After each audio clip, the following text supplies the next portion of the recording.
మా అమ్మ నాన్న ఇక్కడనే ఉన్నారు. నాన్న ఐ లవ్ యూ.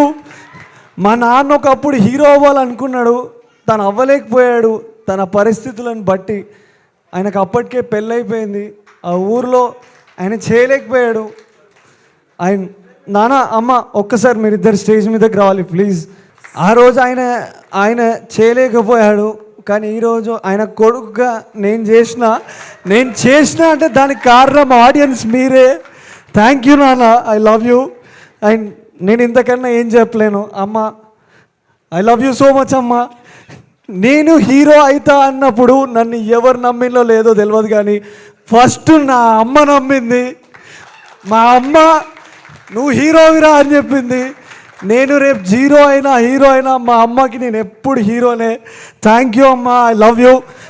మీరిద్దరు ఎప్పుడు ఆనందంగా ఉండాలి, హ్యాపీగా ఉండాలి. మీకు ఎట్లాంటి ఫైనాన్షియల్ స్ట్రగుల్ కానీ ఏవి కూడా ఉండొద్దని కోరుకుంటున్నా. అది మొన్న 21st రోజు బోసన్న ఇచ్చిన హిట్ వల్ల అవన్నీ తొలగిపోయినాయి అమ్మ. మనకి ఇప్పుడు ఏ కష్టం లేదు, స్టేజ్ మీద చెప్తున్నా, మనకి ఏ కష్టం లేదు. ఓకే ప్లీజ్ మీరు హ్యాపీ ఉండండి. అండ్ ఒక 2 మాటలు మా నాన్న మాట్లాడతాడు ప్లీజ్. సార్ సారీ సార్, ఒక్క 2 words.